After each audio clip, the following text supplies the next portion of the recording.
Deep in the wild and untamed lands of southern Texas lives a champion amongst men.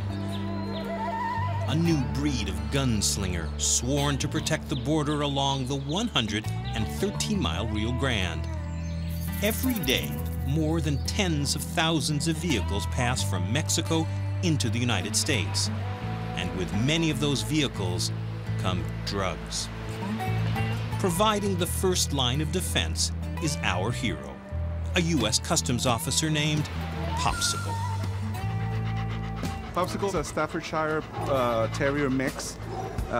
He's 3 years and 9 months old, and he's my partner. He's my narcotic detector dog. Customs Officer Rudy Carr works with Popsicle at the port of entry in Roma, Texas. Together, they run the line in an effort to detect illegal narcotics. Customs inspectors ask us to do a sweep on our vehicle. We just go around it at the primary booth when they come in from Mexico. The preparatory command is to get him on the chest so you can know that it's time to work, find it. He's trained to find marijuana, hash, cocaine, heroin, and methamphetamines. There has to be odor. As long as he has a very minimal odor, he'll find it. It's almost amazing that Popsicle has the ability to bond with anyone, let alone behave in human company. When he was a puppy, he was mistreated by drug dealers up in Buffalo, New York. The drug dealer had no use for a pit bull puppy, especially during a raid. He put the pup into a plastic bag and stuffed it into a fridge. An officer saw the bag move and rescued the pup, who they named Popsicle. So he was all malnourished, he was non-responsive, hyperthermic, he was very skinny. Even as he recovered, Popsicle showed what's known as a high play drive. That's perfect for a customs canine. He can be rewarded by playing with him, although sometimes that high play drive overcomes Popsicle. Popsicle quickly became an expert on drug odors. He learned to associate narcotic scents with rewards, like play. But to stay on top and keep his job, Popsicle still has to do 4 to 5 training exercises a day and pass them all. I'm going to put a training in for Popsicle. There's a little baggie of marijuana, and usually we do this every day to train the dog so we can keep him up enthusiastic. So I'm going to place it inside the compartment of this bus. I'm going to place it right there for him. And then I just run with him and then reward him when he finds it. If he can find it. If we don't find it, then we got trouble. Nah, he's going to find it. Smugglers never stop inventing new and ingenious techniques to outwit the drug enforcement dogs. But masking the scent or encasing the drugs can't fool Popsicle's secret weapon, his sensitive snout.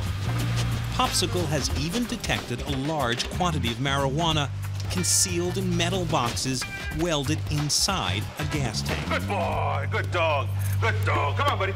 Way to go, Pop. Way to go, Pop. He's rewarded with a rolled up terry cloth towel, and we play tug of war after he finds it, and it's make it enjoyable for him. I verbally and physically praise him off, and make a whole lot of fun, a whole lot of excitement for him. That towel is his paycheck. Working at the Roma port is a daily challenge. The average dog only lasts about 6 years. Popsicle's already been on the job for 2.5 years. And in the U.S. Customs Service, any slip in performance is a one-way ticket to an early retirement. Popsicle must find every drug, whether for training or for real. Each relationship between a customs officer and his dog is unique. No one works with someone else's dog because it's absolutely necessary that the dog and the officer have an intimate understanding of each other. You build a rapport with your dog. You know what are his habits. I think Popsicle has a distinct personality that I understand. A lot of people, they just see him and he's a pit bull and they get scared of him. Actually, he's very playful. Sometimes he gets to be too playful, that I know that he's not searching. So I have to correct him and tell him, you know what, settle down, let's go to work, you know, we need to find it.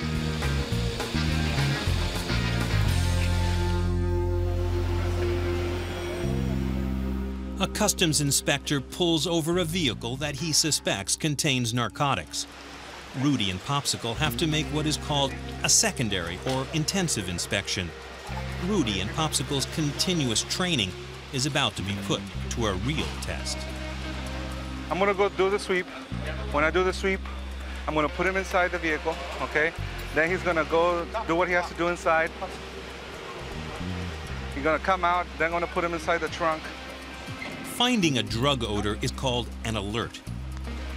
Most dogs alert by scratching, but true to his pit bull nature, Popsicle prefers to indicate narcotic odors by biting or chewing at the location of the smell.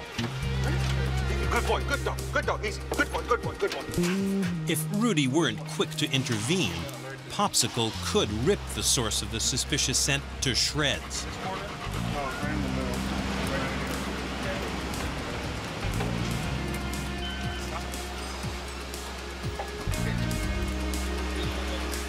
He alerted to the trunk area.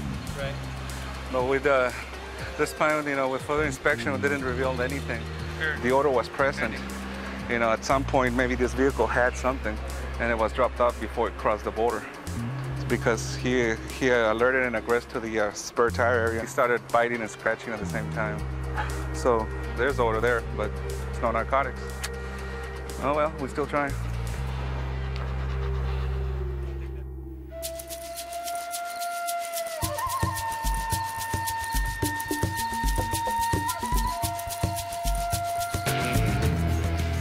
Popsicle lives in the port kennels at Roma. It's the port where he usually works, trying to stem the flow of drugs coming from Mexico. But there aren't enough canines to work all 11 ports of entry to the U.S.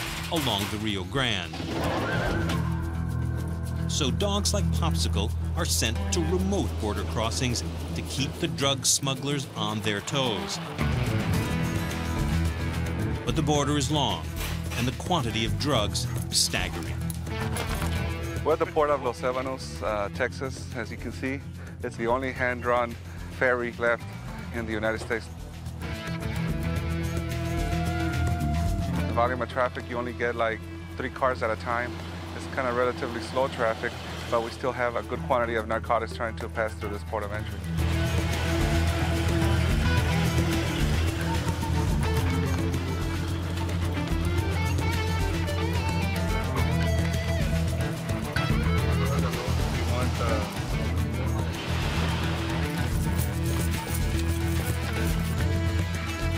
Popsicle may go weeks without making a real alert, but it doesn't dent his enthusiasm, his unwavering work ethic, or his jaws. This is play for him, and we have to make it exciting, and every day, day in and day out, we have to make him realize that it's fun to work. Good boy, good dog, good dog, good boy, good dog, good dog, good boy.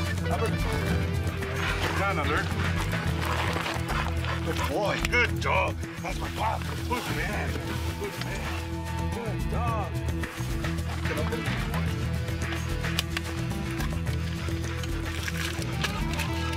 It's about 2.5 grams marijuana.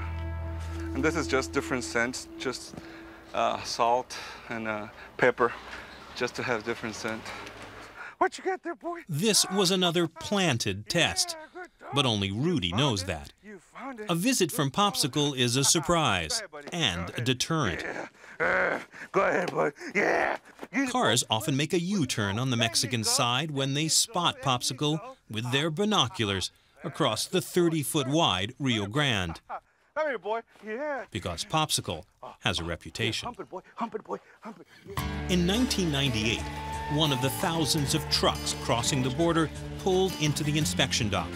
It was an 18-wheeler carrying produce. And in with that innocent-looking load were 3,075 pounds of cocaine, worth millions of dollars. It was a record-breaking stash that no one was going to forget. And it was an especially fitting way to get revenge on drug dealers who try and kill their dogs. Get out, Pop. Get out, buddy. Oh, get out, buddy. Get out. The The smugglers and dealers are probably the only people who don't like Popsicle's career as a great federal agent. He's not my pet. You know, a lot of people think that these dogs are pets. They're not. They're working dogs.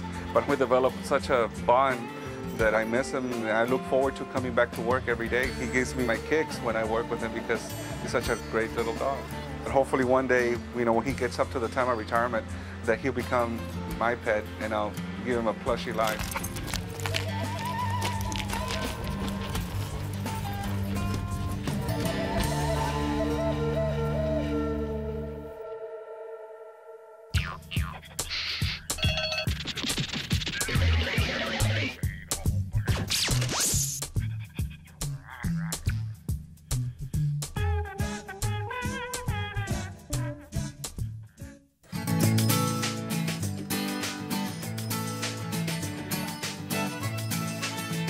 Harvey is a 6-month-old West Highland Terrier who's trying out for a new job. He's come to the Highland Seniors Home in the Blue Hills of Kentucky as a visitor, and this white ball of lightning has to calm down. Because he's only here on a trial basis. Harvey has 140 residents plus the staff to win over. Harvey seems to be winning hearts, but not everyone's a dog lover. This ain't no place for animals. Harvey has to figure out who to get close to, who to leave alone, and he has to overcome some of his terrier instincts. His tough little jaws, scissors bite, and hunting abilities could get him into deep trouble, and he won't get the job. A job that most people don't even realize exists. Like many, 98-year-old Charlie Moore had to give up his dog when he went to live at the Highlands. And my family had dogs all the time. We always had them. Till I got in condition, we couldn't take care of anymore. So we just disposed, well, we didn't dispose of them. I think I was the first one to meet him. He coming through the hall, and I looked and I said, oh my gosh, because it looks like my dog. I had a dog to the same, it was a West Highland. They had taken my dog away from me, so he takes his place.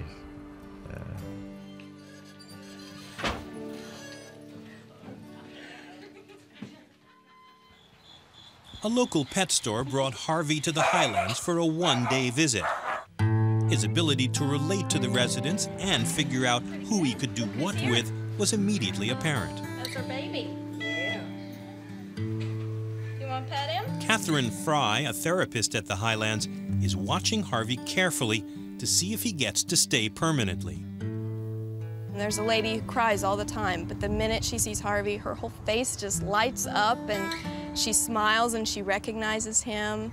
But there are some that maybe want to look at him from a distance. We've got one lady that loves to watch him, but she doesn't want to touch him.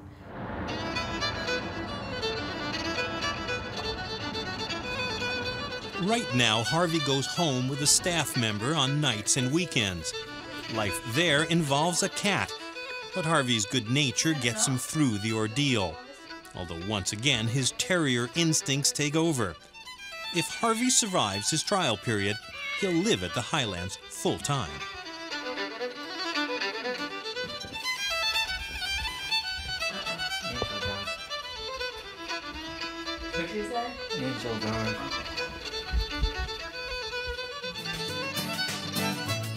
Back at the Highlands, Harvey is a clock watcher.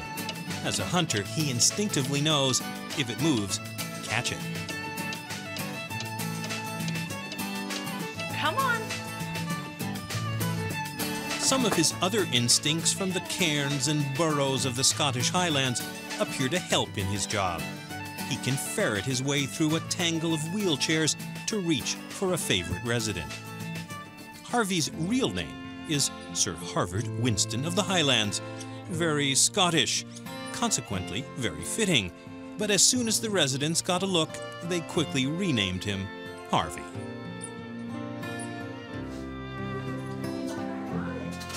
He may lift the spirits of some residents, but there are families to convince that this dog can help provide a relaxed home atmosphere for their relatives.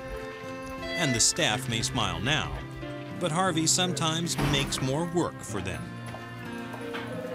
In fact, Harvey makes many residents at the Highlands smile, but he is a dog, and this might not be the place for a dog.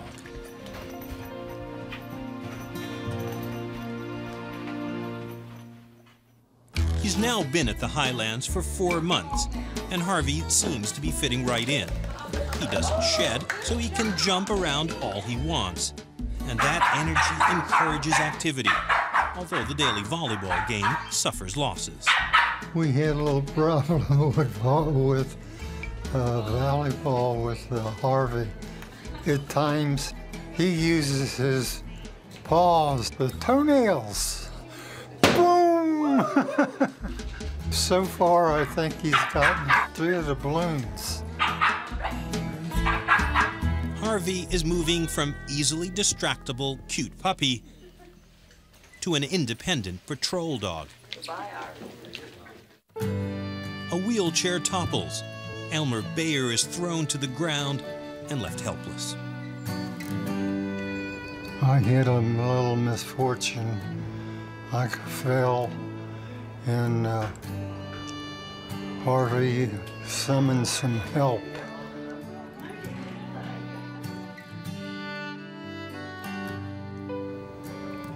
And from that time on, Harvey was my dog. You couldn't beat that. I mean, he came to the rescue. After the accident, Harvey is given free rein to monitor the hallways for any resident who might be in trouble. But no one suspected that a feisty little dog like Harvey would know how to give palliative care. Harvey is often with very sick residents.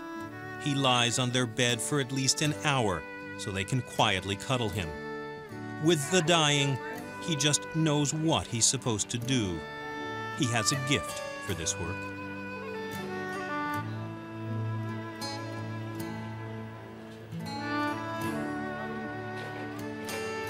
Harvey's very important to me. He's the kissiest dog I've ever met my whole life. Harvey is a friend. Residents that don't even know me, and I've been here over a year, they know Harvey. They recognize him and they key on him because they're just so much in love with him. And I think that is such a great environment for them to be in. They feel more like they're at home, and they feel like it's more an ownership of this place, that it's their home. It's not a place that they're staying. That's it. Nice, Harvey. Nice, Harvey. Oh, goodness. Harvey definitely gets the job. Often covered in lipstick kisses, he's the perfect dog for the Highlands. He's very important for everybody. It just kind of brings you a little bit out of yourself, and it's something to center on instead of yourself. Yeah, if anything would happen to Harvey, I think we'd all go bonkers.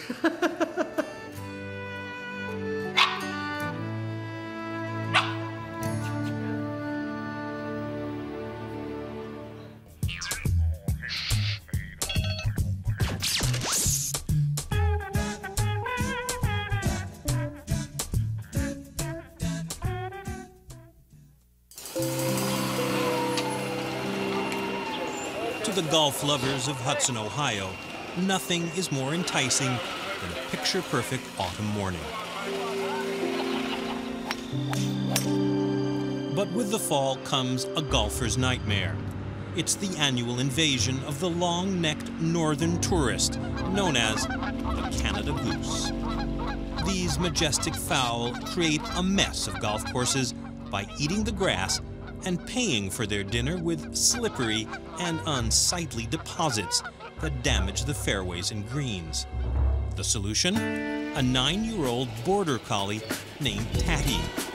With the aid of golf course manager Denny Smith, Tatty ensures that Ellsworth Meadows remains goose-free.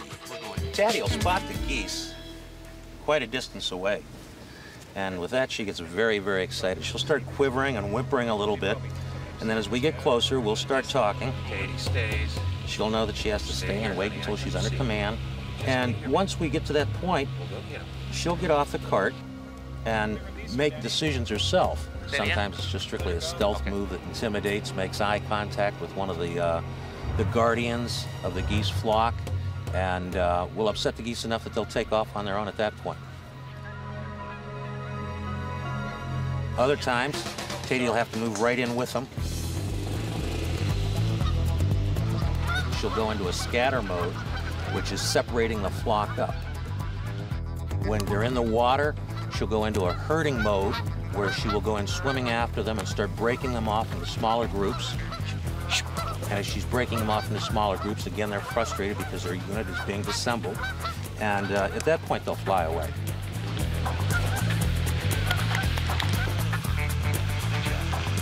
Good job. Her intent is only to control the geese. There you go. Some people call it a harassment, but she has no desire at all to catch a goose or bring the goose back to me. It's a very humane, non-violent way to take care of the goose population.